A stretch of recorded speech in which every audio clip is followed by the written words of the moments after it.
Hola, buenas tardes a todos. Yo soy Leandro de Gregorio. Hoy voy a hablar de el síndrome de distrés respiratorio. Vamos a dar la primera charla que va a hablar de definición y fisiopatología, obviamente aplicado a lo que es la ventilación mecánica. A modo introductorio, podemos comentar que el distrés respiratorio es una causa frecuente de internación en terapia intensiva. Estadísticas muestran que alrededor del 8% de los pacientes se internan por este motivo y que el 18% de los pacientes ventilados en respiración mecánica tienen distrés respiratorio. Esto se exacerbó y se disparó muchísimo en COVID-19 durante el año 2020 y 2021, a tal punto que a modo de referencia nomás, mostramos un análisis de situación de la SATI durante el COVID-19, esto es del año 2021, del mes de mayo, en donde se puede ver que, por ejemplo, la ocupación de camas de terapia intensiva en Ciudad de Buenos Aires por COVID-19 fue del 66%, en Buenos Aires en general muchísimo más, casi del 80%. También podemos ver que los pacientes ventilados en RM con COVID-19 en algunos lugares, como por ejemplo en el ámbito privado del AMBA, ocupó el 85% de los casos, por lo cual esto da dimensión de que durante el COVID-19 el distrés respiratorio, que era una patología frecuente pero no predominante, pasó a ser prácticamente la única patología que vimos durante momentos del año, ¿sí? Con lo cual, bueno, tomó una relevancia impresionante, ¿no? Los temas que vamos a hablar en esta clase son, por un lado, hablar un poquito del concepto de distrés respiratorio, cómo se define conceptualmente, hablar de algunos aspectos de su fisiopatología y, por último, definir ya en forma dura, en forma específica y con parámetros clínicos, el distrés respiratorio. Conceptualmente, en el distrés respiratorio estamos hablando de que hay una lesión pulmonar aguda que va a afectar a ambos pulmones en forma difusa pero heterogénea, o sea, no va a ser uniforme la lesión que tienen los pulmones, sino que tiende a ser heterogéneos, y que la característica inequívoca del distrés respiratorio es el edema pulmonar de origen no cardiogénico. Con con edema de origen no cardiogénico, lo que queremos decir es que lo que causa que se inunden los alvéolos de líquido no es un aumento de la presión hidrostática como pasa en la insuficiencia cardíaca, sino que por el contrario es un edema de tipo inflamatorio, es un exudado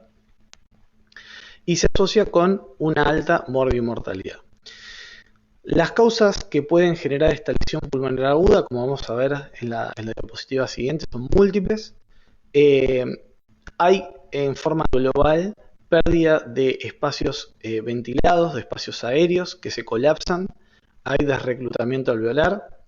hay pérdida de la distensibilidad pulmonar, el pulmón se vuelve más elástico, o sea, más duro, más rígido, más difícil de ventilar si está en ventilación mecánica y con más esfuerzo para los músculos ventilatorios si no estamos en ventilación mecánica. Hay un aumento de la resistencia vascular y de la permeabilidad vascular que va a generar por un lado aumento de las presiones pulmonares y por otro lado una mayor propensión a que se inunden los alvéolos y el intersticio de líquido. Y obviamente todo esto se acompaña de las características del distrés respiratorio, que es un empeoramiento del intercambio de gases, ¿sí? Particularmente del oxígeno. Con respecto a las etiologías, el distrés respiratorio puede ser esquematizadamente causado por noxas que son específicamente pulmonares y noxas que son extrapulmonares. Estas injurias pulmonares, la más común, la causa más común es la neumonía, que puede ser de tipo infecciosa o aspirativa, y la sepsis y shock séptico a foco pulmonar o respiratorio. En primera instancia, una neumonía no es un distrés. Una neumonía es una neumonía. Afecta un segmento del pulmón, un lóbulo del pulmón o un pulmón entero. Cuando una neumonía o una sepsis o un shock séptico a foco respiratorio empieza a generar los mediadores inflamatorios para que por extensión se afecte el otro pulmón, por cascada inflamatoria, digamos, por fallo orgánico asociado a la neumonía, en ese momento pasa a ser un distrés respiratorio. O sea, la neumonía no es el distrés, sino cuando la inflamación que genera la misma hace que el otro pulmón se inunde de leucocitos, se inunde de líquido, se inflame y empeore su función. Otras causas de origen pulmonar que generan neumonía son las lesiones por inhalación de humo u otros gases tóxicos, las contusiones pulmonares producto de los traumatismos y las lesiones por ahogamiento. Hay otras causas que son extrapulmonares, pero que en líneas generales uno tiene que pensarlas como aquellas que generan inflamación sistémica, disparan una respuesta inflamatoria que va a afectar a varios órganos y entre esos órganos el pulmón. Y lo hace vía inflamación del endotelio y del epitelio alveolar. Entonces, cuadros como la sepsis y el shock séptico no respiratorios, o sea, por ejemplo, una urosepsis, una meningitis o un paciente con una pancreatitis, o los pacientes que son grandes quemados y que entran con una gran inflamación en el hospital, politraumatizados, pacientes sometidos a cirugías mayores de tórax, de abdomen, los pacientes con cirugías cardíacas que tuvieron circulación extracorpórea, los pacientes que hicieron una reacción transfusional importante y generan el llamado TRALI o lesión pulmonar asociada a las transfusiones, o determinadas reacciones idiosincráticas a drogas, fármacos y radiación pueden generar un distrés respiratorio vía una respuesta inflamatoria sistémica que va a afectar, entre otros órganos, a los pulmones inflamándolos. Ya metiéndonos de lleno en la fisiopatología, clásicamente en el distrés respiratorio se describen, por lo menos desde el punto de vista histológico o molecular, tres fases. Una primera fase, en donde el alvéolo se inunda, que se llama fase exudativa, que se produce generalmente cuando la injuria que genera un daño en el pulmón genera una respuesta inflamatoria, inmunológica de tipo innata, ¿sí? O sea, una respuesta celular. Acá toman principal importancia los macrófagos alveolares, empiezan a liberar, al activarse, distintos factores inflamatorios, factor de necrosis tumoral, interleuquinas, y todo esto va a empezar a generar varios efectos. Por un lado, hay un daño en la barrera hematoaérea, o sea, no solo se lesionan los neumonocitos, sino que también se lesiona la membrana basal y se lesiona también el endotelio. Esto va a generar que tanto la inflamación que se genera dentro del alvéolo como la permeabilidad vascular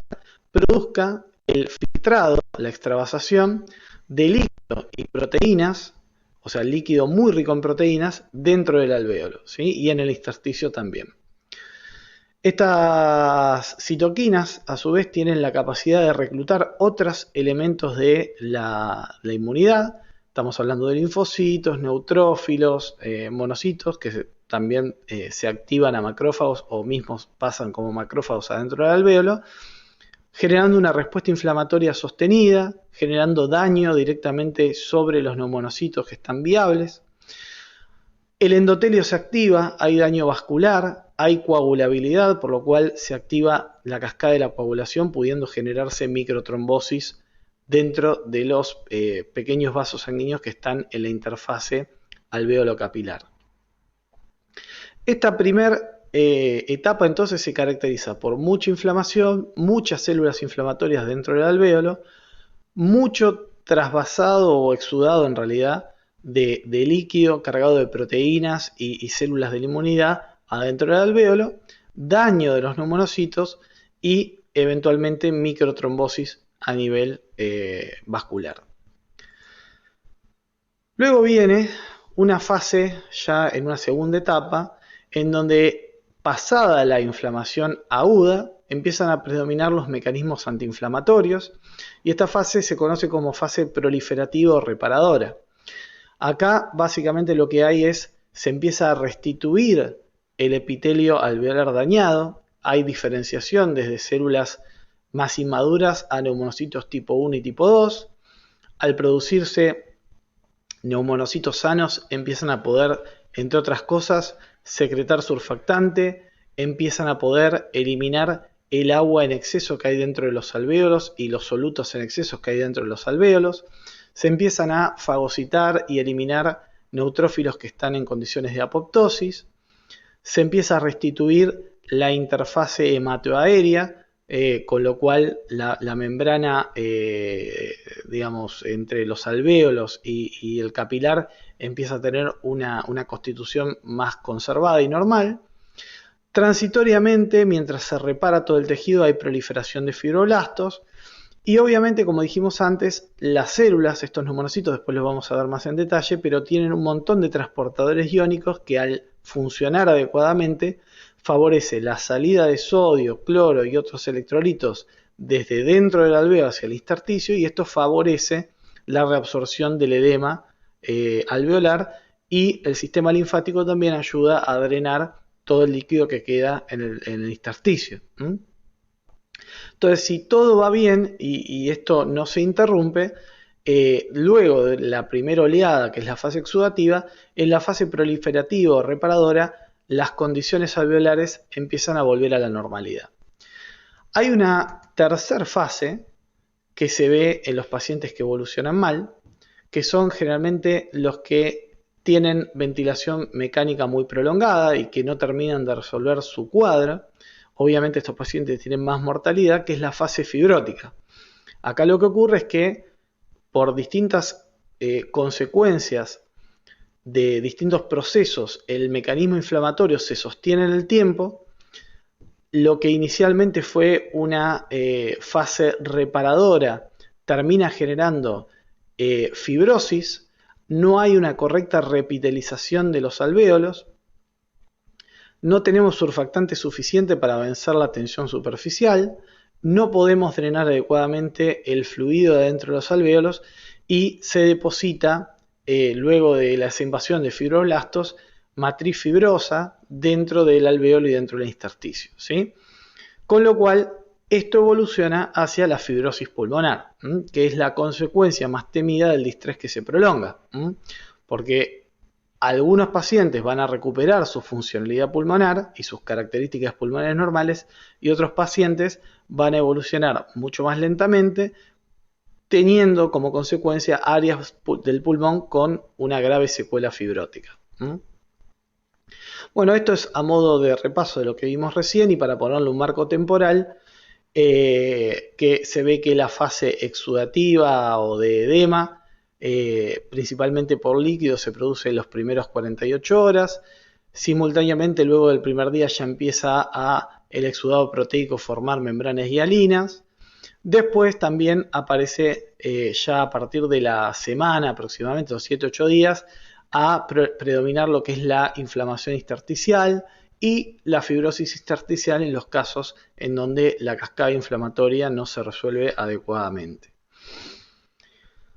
Vamos a hablar ahora un poco de, bueno, nosotros ya más o menos vimos conceptualmente lo que se observaba en el distrés respiratorio, cuáles eran las características conceptuales que tenía, y vamos a tratar de explicar desde la fisiopatología, bueno, por qué se producen estas alteraciones. Lo primero que vamos a hablar es de por qué se produce la hipoxemia, ¿no es cierto? Vamos a hablar del dióxido de carbono también, pero lo primero que hay que dejar en claro es que el distrés respiratorio, en principio, en condiciones, digamos, de evolución natural, es una patología de tipo hipoxémica, no hipercárnica, ¿sí? La hipoxemia del distrés respiratorio en general tiene varios mecanismos subyacentes, pero el mecanismo subyacente real que tiene son trastornos muy extremos de la relación ventilación-perfusión. Acá lo que pasa es que, después vamos a entender mejor por qué, pero la heterogeneidad que se produce entre distintos alvéolos que tiene el pulmón va a generar zonas de muy alta BQ, que eso vamos a ver que, y ya vimos en la clase de fisiología, que trae un trastorno de oxigenación, porque si bien sobra ventilación, no hay flujo suficiente como para que el caudal de sangre que se oxigena sea importante, y zonas de muy baja BQ, el extremo de casi una relación ventilación-perfusión de 0, que va a traer la consecuencia, la clave del distrés respiratorio, que es el shunt. Entonces, dicho de otra manera, vamos a tener zonas del pulmón que se comportan como un cortocircuito derecha-izquierda, en donde la sangre pasa y no se oxigena, y zonas del pulmón que se comportan prácticamente como espacio muerto, ¿sí? Por otro lado, a su vez, hay mucho edema intersticial que colabora a un trastorno en la difusión de los gases, y todo esto en conjunto, pero particularmente el shunt que presentan los pacientes, hacen que en algún momento de la patología, cuando la patología pasa de ser moderada a severa, o mejor dicho, de leve a moderada, los pacientes dejan de responder al oxígeno, ¿sí? Entonces, al principio, en las primeras fases del distrés respiratorio, un paciente puede ser paliado aumentando la FiO2. Pero llega un momento que por más que le pongamos concentraciones crecientes de oxígeno e incluso una máscara reservoria al mayor flujo posible, no vamos a notar una diferencia en la oxigenación de la sangre, porque el trastorno difusivo que tiene y el trastorno BQ que tiene es tan extremo que deja de responder. Con respecto al dióxido de carbono, lo primero que tenemos que recordar es que la hipercapnia es muy poco frecuente. O sea, en un pulmón previamente sano que hace un distrés respiratorio, la regla no es la hipercapnia. Esto se produce por varias cosas. En principio es que el dióxido de carbono sabemos que es bastantes veces más difusible que el oxígeno. Entonces, un trastorno que puede generar una severa disminución del oxígeno en la sangre, tal vez no llega a generar un trastorno difusivo del dióxido de carbono tan importante. Otra cosa es que los pacientes ante la hipoxemia, que es lo primero que hacen, ponen en marcha mecanismos compensadores como la hiperventilación, que generan en líneas generales que el dióxido de carbono tienda a disminuir, por lo cual es más común la hipocapnia que la normo o la hipercapnia en los pacientes con distrés respiratorio. Solamente vamos a ver hipercapnia en dos condiciones básicamente. Una es cuando ya los pacientes están ventilados y estamos aplicando un tipo de ventilación que se hace en estos pacientes que se llama ventilación protectiva o protectora, en donde básicamente es habitual que en esas condiciones el paciente esté hipercápnico y casi que no nos molesta.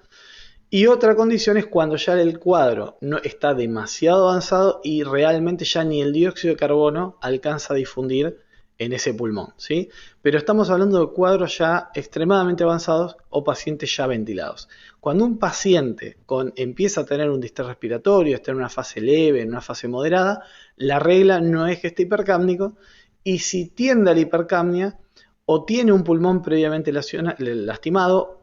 o lo que sería peor, nuestro paciente ya se está quedando sin el drive respiratorio suficiente para poder lavar el dióxido de carbono. Por lo cual, una hipercapnia en un paciente con un distrés respiratorio que no está ventilado puede ser un signo indirecto de que el paciente ya está agotando su capacidad muscular para seguir ventilando en esas condiciones. Bueno, acá tenemos un gráfico que ejemplifica justamente el efecto del shunt sobre la oxigenación de la sangre. En este eje nosotros tenemos la presión parcial de oxígeno en gases arteriales y en este eje tenemos la fracción inspirada de oxígeno. Habitualmente el grado de shunt fisiológico es bajo, está alrededor del 5%, y podemos ver que con un shunt del 10% nuestros pacientes prácticamente responden al oxígeno en forma lineal. A medida que aumentamos la FiO2, va aumentando la presión parcial de oxígeno en la sangre. Esta condición empieza a alterarse ya con un shunt del 20%, donde al principio no hay tanta respuesta y después mejora. Y fíjense que cuando hay más de 30% de shunt, 30, 40 o 50%, ya prácticamente no hay respuesta a incrementos en la FiO2. O sea, un paciente con distrés respiratorio que alcance un grado mayor a 30% de shunt, directamente se hace independiente de la FiO2, su oxigenación. Prácticamente no hay respuesta. Y esto es lo que hace que inexorablemente la evolución del distrés respiratorio haga que los pacientes en su gran mayoría terminen en ventilación mecánica. Porque solo con oxígeno no lo vamos a poder tratar cuando el grado de shunt es considerable. Con respecto a la ventilación alveolar, lo primero que quiero mostrar es que fíjense que cuando uno mira un pulmón con distrés respiratorio en un corte tomográfico, nosotros podemos identificar tres zonas básicamente. Voy a volver un minutito para atrás para que vean la tomografía como es originalmente. Si ustedes se fijan, hay zonas de consolidación donde realmente acá no hay nada de aire adentro de los alvéolos, zonas de vidrio esmerilado y de consolidación más parcheada, en donde acá puede haber alvéolos que tengan algo de ventilación, y hay zonas en donde relativamente los alvéolos se los ve ventilados y no están tan comprometidos por el cuadro inflamatorio, o por el líquido en realidad. Entonces, la zona celeste sería el pulmón que está, entre comillas, adecuadamente ventilado. Tenemos una zona naranja en donde el alvéolo está más inflamado, más lleno de líquido, pero dentro de estos sectores hay alvéolos viables que se ventilan y hay alvéolos que no. Y directamente hay zonas que están completamente ocupadas por líquido que están directamente sin ventilar. Entonces, como verán, la ventilación alveolar en el distrés respiratorio es extremadamente heterogénea, ¿sí? Y pasa siempre en el distrés respiratorio. Obviamente, fíjense que la mayor parte de lo que es el líquido alveolar y la consolidación están en las zonas dependientes de la gravedad. O sea, generalmente en un paciente puesto boca arriba, o dicho de otra manera, en decúbito supino, el mayor grado de compromiso de la ventilación alveolar va a estar en los alvéolos de las bases y en los alvéolos que están sometidos a la gravedad, al peso del corazón, ¿sí? Por lo cual, en decúbito supino es más frecuente que el shunt, ¿sí?, sea en las zonas posterobasales, ¿sí? Como dijimos recién, las áreas de menor ventilación-perfusión, o sea, las áreas en donde se produce el shunt, son predominantemente posterobasales, son las que dependen de la gravedad. Hay un efecto del mismo peso del pulmón, que se vuelve más pesado porque está edematizado, el mismo peso cardíaco, todo esto colabora a que tiendan a colapsarse las bases y las regiones posteriores. Y obviamente, esto lo vamos a ver bien en la clase que viene, pero la heterogeneidad que se produce a nivel de la ventilación alveolar es mayor en decúbito supino que en decúbito prono. Respecto al flujo sanguíneo, o a la perfusión, dicho de otra manera, nosotros sabemos desde la fisiología que la perfusión pulmonar es mayor en las bases y en las zonas posteriores, es intermedia en la región media del pulmón y es mucho menor en la región apical y anterior del pulmón. Ahora, a diferencia de lo que pasa con la ventilación, si nosotros al paciente lo ponemos en decúbito prono, la perfusión pulmonar es mucho menos dependiente de la gravedad. O sea, no es que se cambia como cuando nosotros probamos al paciente que cambia las zonas que ventila el pulmón. En la perfusión, en lo que a la perfusión respecta, la perfusión no es tan dependiente de la gravedad, sino que depende de factores neurohumorales que hacen que, independientemente de la posición en la que esté nuestro paciente, esté boca arriba o esté boca abajo, la mayor parte de la sangre va a pasar siempre por las regiones posterobasales y en mucho menor proporción van a pasar por las regiones apicales, ¿sí? Y estas dos cosas que hablamos de la ventilación alveolar y de la perfusión en el distrés respiratorio es muy importante para entender el efecto del decúbito prono y de otros mecanismos como la inhalación de óxido nítrico. Recuérdenlo, lo vamos a ver bien la clase que viene. En lo que respecta a la mecánica respiratoria, nosotros volvemos a mirar la misma tomografía que estábamos viendo recién. Estas alteraciones que uno ve de la ventilación alveolar van aparejadas con alteraciones marcadas de la elastancia pulmonar. Entonces, las zonas más dependientes de la gravedad se vuelven mucho más elásticas, menos distensibles y tienden al colapso. Acá podemos ver claramente en las regiones más posteriores que hay consolidación, que estos alvéolos directamente están cerrados, inundados de líquido, no se van a abrir. En esta zona de vidrio esmerilado va a haber alvéolos que están colapsados y que pueden llegar a abrirse cuando el paciente inspira o cuando lo ventilamos nosotros en la inspiración con la ventilación mecánica, y va a haber áreas que no solo los alvéolos están abiertos, sino que directamente están sobredistendidos, porque todo el aire en volumen residual que no están en estos alvéolos porque se colapsaron, se van a ir hacia los alvéolos más distensibles, que generalmente son los apicos superiores, o sea, los apicales y anteriores, perdón. Entonces, tienden a estar sobredistendidos los alvéolos del vértice y colapsados los alvéolos de las bases y posteriores. Esto hace que el desreclutamiento y el colapso alveolar sea muy heterogéneo en el distrés respiratorio, que tiende a ser sobre todo en las regiones posterobasales, y la zona que realmente ventila es una zona muy pequeña del pulmón que Gattinoni la llamó en su momento pulmón de bebé o baby lung. Entonces, cuando uno ventila este tipo de pacientes, y ya con esto nos metemos un poco en lo que es la ventilación protectiva,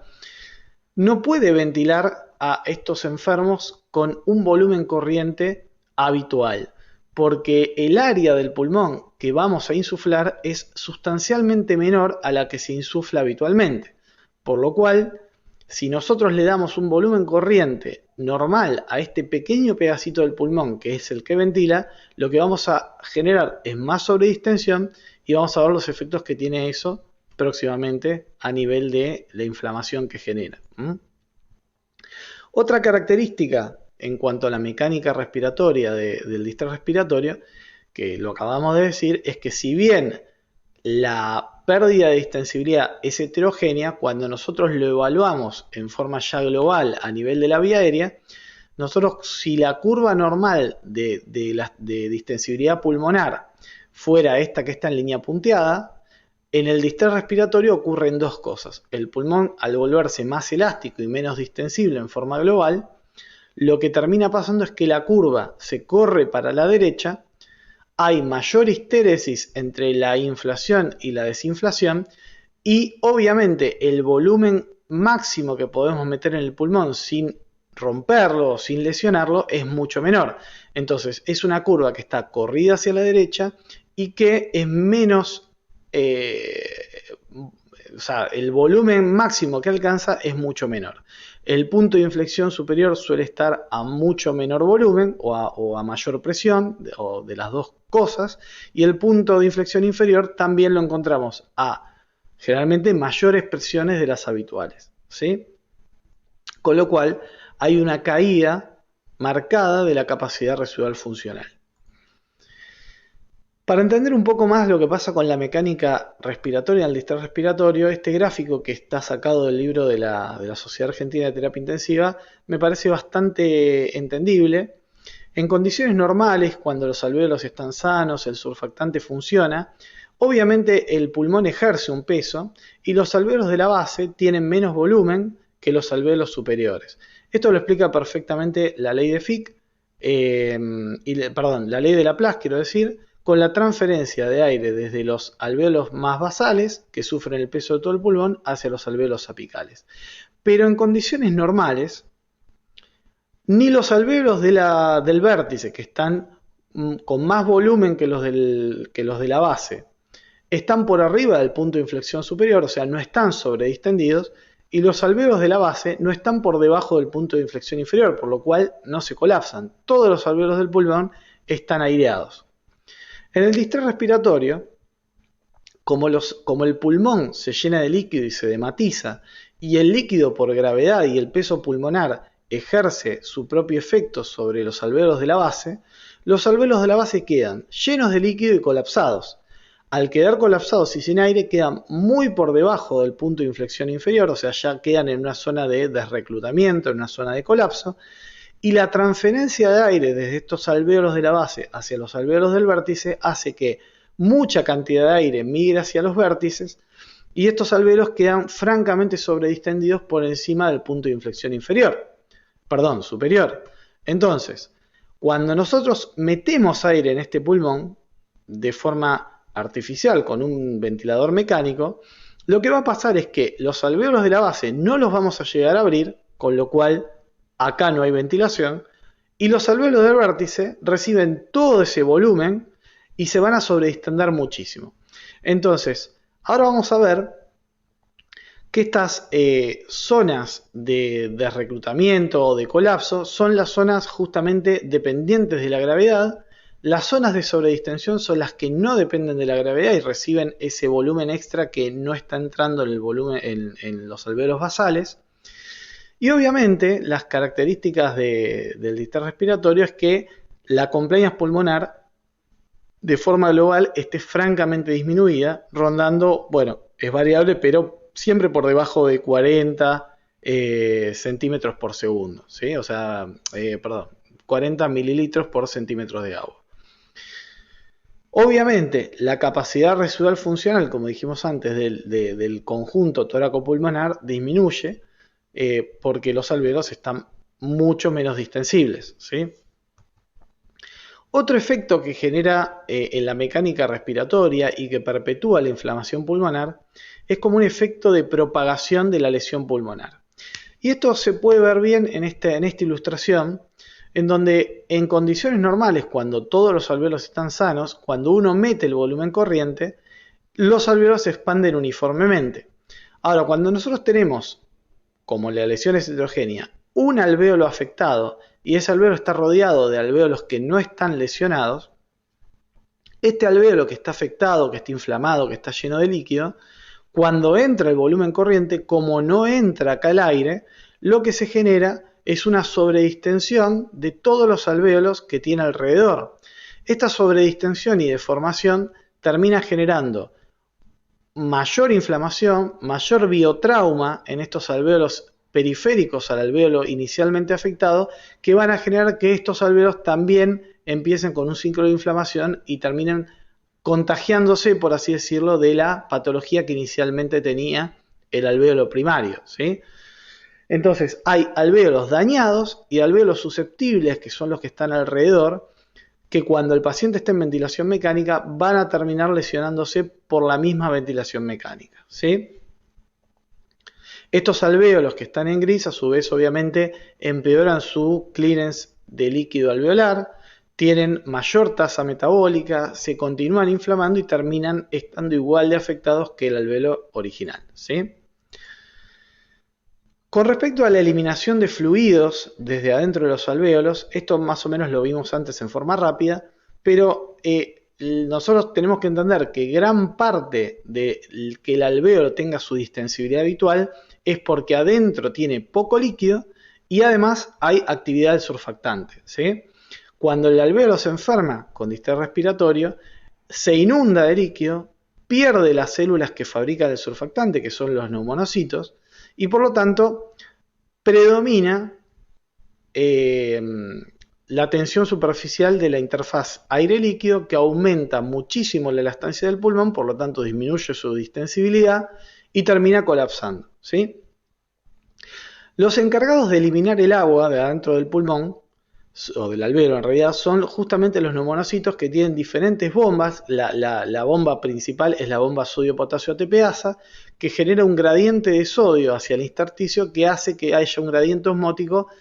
y a través de las acuaporinas el agua sale desde los alvéolos hacia el intersticio. Una vez en el intersticio, parte del agua pasa nuevamente a los vasos sanguíneos y el agua que queda en el intersticio es reabsorbido por el tejido linfático, ¿sí? Obviamente, cuando el alvéolo se lastima, está injuriado y pierde neumonocitos, esta capacidad de transporte de iones y de reabsorción de agua se pierde, y cuando viene la fase reparadora, en donde el alvéolo se reepiteliza, esta función se vuelve a adquirir y los alvéolos se vuelven a liberar del agua que tienen en exceso y a producir nuevamente surfactante. Pero esta falta de clearance de fluido que se produce durante el distrés respiratorio, en gran parte es la causante de la alta elastancia y del gran peso pulmonar en la patología, ¿sí? Por último, vamos a hablar un poco de lo que es la lesión inducida por la ventilación mecánica. Más o menos ya lo introdujimos en las diapositivas previas, porque en realidad tanto lo que es la mecánica respiratoria, la oxigenación y la inflamación que se genera están todos, uno lo estudia por separado para entender procesos, pero en realidad están todos ligados y unos son la consecuencia del otro y en realidad es un gran círculo vicioso. Pero este gráfico me parece muy elocuente de lo que hablábamos antes. Cuando el pulmón no está inflado, o sea, el pulmón está en reposo en el distrés respiratorio, tenemos alvéolos de la base, dependientes de la gravedad, que están colapsados, alvéolos del vértice que están relativamente sobredistendidos y alvéolos del medio que están relativamente en un punto aceptable, ¿sí? En cuanto a su volumen. Cuando a ese paciente nosotros le generamos la insuflación durante la inspiración en ventilación mecánica y le metemos presión positiva, algunos alvéolos de la base, los menos, van a abrirse y van a generar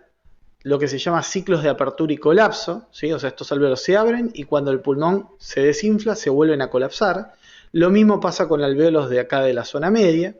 Y los alvéolos del vértice tienden a sobredistenderse. Las presiones que se generan durante la insuflación, como el pulmón es menos distensible, son mucho mayores, por lo cual no solo hay sobredistensión, sino que también hay aumento brusco de la presión alveolar. Y todo esto generan diferentes tipos de trauma durante la ventilación mecánica que se conocen como el volutrauma, que es zonas donde los alvéolos se sobredistienden, generan muy alto volumen y esto genera señales entre los neumonocitos que generan inflamación. Por otro lado hay barotrauma, los neumonocitos tienen receptores de presión que generan justamente también inflamación. Y en las zonas basales hay zonas que se abren, se pegotean y se cierran, y se vuelven a abrir y se vuelven a cerrar, y ese movimiento, ciclos de apertura y colapso, también generan inflamación. A esto le sumamos que estos pacientes generalmente están taquipnéicos o se los ventila con frecuencias respiratorias muy altas. Estos aumentan todavía más el estrés al que se somete el alvéolo, y todo en conjunto genera algo llamado biotrauma, que es la respuesta molecular, la respuesta biológica a estas noxas que se van generando por la propia ventilación mecánica, en donde hay respuestas inflamatorias celulares, expresión de mediadores proinflamatorios que perpetúan la lesión pulmonar. Entonces, para dejarlo claro y ponerlo en concepto, nosotros tenemos una noxa inicial que lastima el pulmón o un órgano a distancia del pulmón. Eso genera una respuesta inflamatoria sistémica que termina afectando, ahora sí, en forma inflamatoria a ambos pulmones, desencadena una lesión de la barrera hematoaérea, se llenan los alvéolos de líquido, se llenan los alvéolos de leucocitos, los pulmones se vuelven más pesados, esto hace que se vuelvan menos distensibles, más llenos de líquido. Y encima, cuando nosotros ventilamos a nuestro paciente, el aire que entra sigue generando distintos tipos de trauma que perpetúan la inflamación pulmonar. Entonces, este círculo vicioso que se genera es muy difícil de cortar y la única forma que tenemos de no continuarlo y de no hacerlo progresar es darle una adecuada ventilación mecánica, que es de lo que nos vamos a encargar en la clase que viene de explicar, lo que es la ventilación protectora, ¿sí? Para resumir la cascada de eventos que vienen después de que al paciente le pasó todo lo que acabamos de decir, está este cuadrito que básicamente lo que nos muestra es que si hacemos todo bien, la noxa, por ejemplo, la infección que tenga el paciente o la pancreatitis que tenga el paciente se resuelve y empieza a predominar la cascada antiinflamatoria dentro de los 4 a 7 días. Los alvéolos van a empezar a repararse, vamos a entrar en una fase reparadora, se va a reabsorber el exudado, se va a producir el clínex de líquido proteico adentro de los alvéolos y va a haber una adecuada reparación alveolar, el paciente probablemente tenga una buena evolución. La mayoría de las veces no es lo que pasa, sino que con la ventilación mecánica seguimos inflamando el pulmón, los pacientes críticos se suelen sobreinfectar y esto genera nuevas olas de citoquina y biotrauma que perpetúan la lesión pulmonar y entramos en el círculo vicioso del que veníamos hablando. Cuando los pacientes fallecen con distrés respiratorio y los sometemos a anatomías patológicas, lo que encontramos como característica inequívoca del distrés respiratorio en los cortes anatomopatológicos es el daño alveolar difuso. El daño alveolar difuso es una gama de patrones histológicos que se caracterizan en esencia por espacios alveolares muy llenos de proteínas, muy llenos de leucocitos, intersticios sumamente inflamados, aumentados de tamaño, con células de la inflamación repartidas dentro del intersticio también. En distintos grados puede haber también microtrombosis alveolares, microtrombosis capilar, que eso ya lo vimos antes. O sea, hay varios patrones de daño alveolar difuso, pero todos los pacientes con distrés respiratorios van a tener algún tipo de daño alveolar difuso, ¿sí? Es la característica histológica del distrés respiratorio. Vamos a hablar un poquito de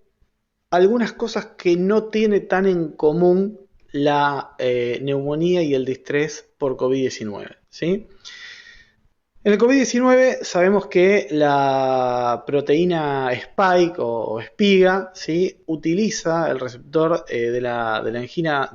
enzima convertidora de angiotensina, el AC2. Este está presente en varios lugares del cuerpo, también está presente en neumonocitos y en el endotelio alveolar. Una vez que el virus se internaliza, genera directamente un daño en el neumonocito que va a generar, bueno, obviamente cascadas inflamatorias. Cuando uno analiza un VAL de un paciente con distrés respiratorio por COVID, lo que se suele ver es que el exudado alveolar, que también es muy proteico, igual que el del distrés convencional, el exudado alveolar es predominantemente linfocitario y monocíclico, no hay tanto neutrófilo, y se ve que en el distrés respiratorio causado por COVID-19 hay mayor vasculopatía, hay más macro y microtrombosis y angiogénesis aberrante, ¿sí? Si bien esto a los fines prácticos de cómo es el tratamiento del distrés respiratorio del COVID-19 no nos aleja de los conceptos generales del distrés respiratorio habitual, tiene algo que ver estas características que tiene con algunas particularidades de la mecánica ventilatoria de los pacientes con distrés respiratorio por COVID. De hecho, apenas empezó la pandemia por COVID-19 en el año 2020, Gattinoni había percibido que había un grupo de pacientes, que era alrededor del 20% de los pacientes ventilados con COVID-19, que mostraba pulmones que tomográficamente todavía no estaban tan afectados, eran los típicos patrones de vidrio esmerilado subpleural, que tenían un grave trastorno de la oxigenación, pero que a diferencia del distrés respiratorio habitual, estos pacientes tenían una baja elastancia, por lo cual indirectamente estamos diciendo que tienen una alta distensibilidad. Las relaciones ventilación-perfusión tendían a ser relativamente bajas, pero no por shunt, sino por pérdida de la vasoconstricción hipóxica habitual. Los pulmones tenían un bajo peso pulmonar, o sea, no estaban llenos de líquido, como pasa en el distrés respiratorio habitual, y el grado de reclutamiento que uno podía generar con ventilación mecánica era muy poco, por lo cual no se beneficiaban utilizando PIPs demasiado altas. A este fenotipo, a este tipo de distrés respiratorio, lo llamó fenotipo L porque tiene todo bajo, o sea, el L viene de low, y había otro fenotipo más parecido al distrés respiratorio habitual, que era el fenotipo H o high, en donde ya los pulmones sí tenían una alta elastancia, por lo cual una baja distensibilidad, un alto grado de shunt, o sea, acá había realmente un deterioro marcado de la relación BQ por pérdida de la aireación de los alvéolos. El pulmón era muy pesado, muy cargado de líquido y tenía una alta reclutabilidad cuando utilizábamos PIP. Lo que se vio con el tiempo es que la mayoría de estos pacientes con fenotipo L, en general, a medida que va pasando el tiempo, van convirtiéndose hacia un fenotipo H, o sea, un fenotipo de distrés respiratorio más convencional. Y lo que se postuló es que, bueno, esto tenía que ver con que los pacientes al inicio de la pandemia que tenían un distrés por COVID-19 se ventilaban generalmente en formas muy tempranas, que el patrón de vidrio esmerilado no estaba tan congestivo de líquido del pulmón y por lo tanto era más distensible, que también cuando recién se infectaban los neumonocitos y generaban daño por el mismo virus, liberaban bastante surfactante que tenían acumulado y esto podía retrasar más la pérdida de extensibilidad alveolar. Pero se vio que no hay un mejor pronóstico por tener el fenotipo este, sino que no había ninguna diferencia y que la mayoría de los pacientes, como dije antes, que tenían el fenotipo L, a la larga terminaban convirtiéndose en un fenotipo H. Era una cuestión de tiempo principalmente, ¿sí? Con respecto a la hemodinamia del pulmón, el COVID-19, bueno, lo dijimos recién, se ve que hay dilatación vascular, hay pérdida de los mecanismos de vasoconstricción hipóxica y hay una hiperperfusión paradójica. Esto se le atribuyó principalmente a un efecto viral, específicamente del virus. No es el único virus en el que pasa esto. Lo mismo con la hipoxemia silenciosa o hipoxemia feliz. Una característica bastante frecuente, y esto sí se ve mucho en los pacientes con distrés por COVID-19, que ya se había observado en otros distrés de origen viral como el H1N1 o el SARS, fue que los pacientes, por un lado, tenían una percepción muy baja de su disnea, o sea, no sentían dificultad respiratoria, incluso con grados de hipoxemia bastante altas, y se han postulado varios mecanismos que van desde la afectación directamente neuronal por el virus hasta la afectación de receptores, y a que el pulmón es más distensible y por lo tanto hay determinados receptores mecánicos que no generarían tanta señal. Independientemente de los múltiples mecanismos propuestos, e incluso una afección cortical directa por el virus, que en algunos pacientes genera delirio, el hecho es que a través de diferentes mecanismos estos pacientes tienen una sensación subjetiva de disnea muy disminuida y pueden estar severamente hipoxémicos sin darse cuenta que lo están y sin darse cuenta de que el trabajo respiratorio está bastante aumentado. Ahora vamos a hablar un poco, y ya para terminar, de cómo se define en la vida real, en la práctica cotidiana, el distrés respiratorio. No podemos dejar de mencionar algunas definiciones previas que tuvo el distrés respiratorio que tienen mucho que ver con su fisiopatología. El primero en describirla fue el equipo de Ashbach, quien la describió como un cuadro de hipoxemia aguda que era refractaria al oxígeno y que era parecido a la enfermedad de las membranas hialinas de los infantes, de los neonatos, ¿sí?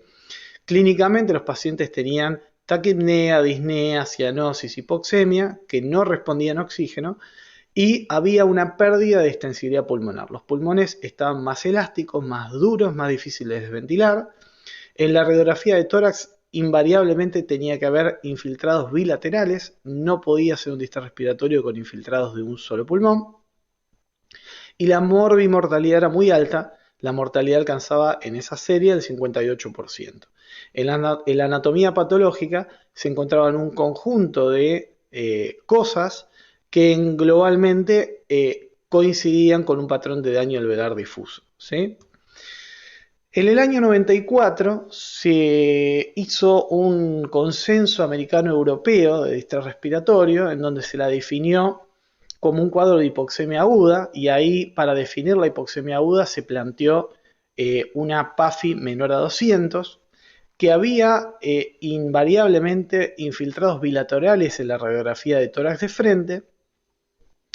y que la característica distintiva que nos iba a permitir diferenciarlo de un edema agudo de pulmón era la ausencia de hipertensión en la aurícula izquierda. Y esto se lograba colocando un catéter de Swan-Ganz, midiendo la presión de enclavamiento y verificando que la presión de enclavamiento pulmonar sea menor a 18 milímetros de mercurio.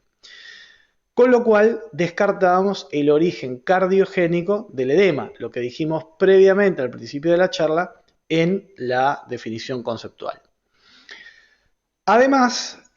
había una subcategoría del distrés respiratorio que vendría a ser un distrés menos grave, que lo llamaron ALI o lesión pulmonar aguda, que básicamente era un paciente también con infiltrados bilaterales, que no tenía hipertensión en la aurícula izquierda, pero que la PAFI estaba entre 200 y 300. ese paciente se decía que no tenía un distrés, sino una lesión pulmonar aguda, que muchas veces terminaba después, con el paso del tiempo, en un distrés respiratorio. En el año 2011 se juntaron en Berlín un grupo de expertos para hacer una nueva definición más actualizada del distrés respiratorio, que es la que se conoce y la que se usa actualmente como definición de Berlín de distrés respiratorio, que tiene algunas ventajas respecto a las previas porque le sumó precisión a algunas cosas que quedaban medio en el aire. Por un lado, cuando hablamos de una hipoxemia de comienzo agudo, ellos definieron que tenía que pasar menos de una semana entre que el paciente desarrolla el distrés y la anoxia inicial, que como dijimos puede ser una infección, puede ser una pancreatitis, un gran quemado, una cirugía o lo que sea. Por otro lado, la tomografía, al crecer como herramienta diagnóstica y al ser mucho menos subjetiva su interpretación que una radiografía de tórax, la valida a la tomografía como herramienta diagnóstica para definir el distrés respiratorio. Por otro lado, como en los últimos años el catéter de la arteria pulmonar, el Swan-Ganz, cayó en desuso, ya prácticamente nadie lo colocaba y entonces obligar a medir una presión de enclavamiento pulmonar para definir el distrés respiratorio, la verdad que era poco práctico, por lo cual descartaron la medición de la wedge para diagnosticarlo. También sacaron el concepto de lesión pulmonar aguda o ALI, que eran esos pacientes que tenían una PAFI entre 200 y 300, porque en realidad el ALI y el distrés respiratorio eran diferentes grados o severidades de la misma patología. Y también lo que trataron de hacer es una escala de gravedad del distrés respiratorio en leve, moderado y severo, para lo cual los clasificaron en función de la PAFI. Además, otra cosa es que el diagnóstico de la gravedad del distrés respiratorio y el mismo diagnóstico del distrés siempre debe hacerse al menos con 5 centímetros de agua de PIP. Por lo cual, cualquier paciente al que nosotros le vayamos a poner el rótulo de distrés respiratorio, previamente ya debería haber recibido algún grado de ventilación mecánica, ya sea invasiva o no invasiva, con al menos 5 centímetros de agua de PIP para poder realmente decir que tiene un distrés respiratorio. Para ser más concretos y ahora poner toda la definición en un solo cuadro, bueno, este es el cuadro que está en la definición, que nos habla, como dijimos, que por definición el distrés respiratorio es una patología de comienzo agudo en donde tiene que pasar menos de una semana desde una injuria inicial conocida. Por otro lado, que tiene que haber opacidades bilaterales en la radiografía de tórax o en la tomografía que no sean derrames pleurales, que no sean atelectasias pulmonares o nódulos, que el origen del edema, si bien obviamente no tiene que ser cardiogénico, no podemos descartar que un paciente con antecedentes cardíacos tenga un distrés respiratorio y por lo tanto cualquier edema que no pueda estar explicado completamente por falla cardíaca o sobrecarga de fluidos clasificaría como un distrés respiratorio. Si nos quedara dudas, porque no podemos distinguirlo realmente si es un edema cardíaco o un edema inflamatorio, lo que nos sugiere es utilizar algún método, principalmente no invasivo, como puede ser una ecocardiografía, que hoy por hoy nos puede dar prácticamente la misma información que un catéter de Swan-Ganz cuando lo realiza un experto. Y respecto a la oxigenación, como dijimos, establece un grado leve cuando la PAFI está entre 300 y 200, un grado moderado cuando la PAFI está entre 200 y 100 y un distrés severo cuando la PAFI es menor a 100. Siempre para ponerle el rótulo de leve, moderado o severo, el paciente tuvo que haber sido evaluado con al menos 5 centímetros de agua de PIP. ¿Y esto por qué es? Porque muchas veces nosotros con la máscara reservorio, nuestro paciente puede tener menos de 100 de PAFI, por lo menos clasificar como un severo, pero cuando le ponemos PIP con el respirador y eso genera un reclutamiento alveolar, las condiciones de ventilación-perfusión mejoran y entonces nuestro paciente puede pasar de ser un severo a un moderado o incluso un grado leve. Entonces, bueno, todo eso hay que tenerlo en cuenta a la hora de diagnosticarlo. Muchas veces el diagnóstico de estrés respiratorio va a ser retrospectivo cuando nuestro paciente ya esté en ventilación mecánica. Una de las cosas importantes que tiene esta última definición es que fue puesta a prueba de manera empírica en forma retrospectiva con un gran número de pacientes con distrés respiratorios de trabajos previos, y lo que se vio es que la definición de Berlin, clasificando los cuadros de distrés en leve, moderado y severo, guarda muy buena relación con la mortalidad. Fíjense que los grados leves tienen una mortalidad promedio del 27%, el moderado 32% y el grave 45%. Los pacientes con distrés grave tienen muchos menos días libres de ventilación mecánica y mucho más duración de la ventilación mecánica que los pacientes moderados o leves, con lo cual la clasificación establece pronóstico, no solo en términos de mortalidad, sino de estadía hospitalaria, de días de ventilación mecánica, con todas las consecuencias que eso va a traer y los costos en salud que eso va a traer, ¿no es cierto? Entonces, bueno, es una definición que fue expuesta, como dijimos recién, a prueba empíricamente y que se sabe que funciona desde el punto de vista de la práctica clínica. Bueno, como último resumen conceptual, recordar que el distrés es una insuficiencia respiratoria de tipo hipoxémica, aguda, con menos de una semana desde el inicio de la injuria inicial, que el edema pulmonar es de origen inflamatorio, o sea, no hidrostático, no cardiogénico, y que hay un aumento de la permeabilidad capilar, que hay exudado alveolar proteico y leucocitario, y del intersticio también, y que esto puede ser disparado por un montón de noxas que pueden ser propias del pulmón o extrapulmonares. Y obviamente todo el cuadro tiene asociado una alta morbimortalidad, altos costos de salud y varios días de ventilación mecánica. Hay fisiopatológicamente cambios muy extremos y heterogéneos de las relaciones BQ, con zonas de shunt y zonas de espacio muerto. Hay una gran disminución de la distensibilidad pulmonar, excepto, por ejemplo, en los casos de COVID-19 con fenotipo L o en etapas muy tempranas. Y obviamente con un aumento del trabajo respiratorio en los pacientes que están con ventilación espontánea. Y la definición actual que tenemos que adoptar es la definición del año 2011, que es la definición de Berlín, que clasifica el distrés respiratorio en leve, moderado y severo en función de la PAFI, teniendo en cuenta, bueno, todo lo otro que valida la definición. Y recordar que esta definición está validada empíricamente por la evidencia, ¿sí? Bueno, hasta acá llegamos con esta charla, espero que no se haya hecho muy pesada. Cualquier duda, ya saben, me escriben y lo charlamos, o lo charlamos allá en el hospital. Un abrazo para todos.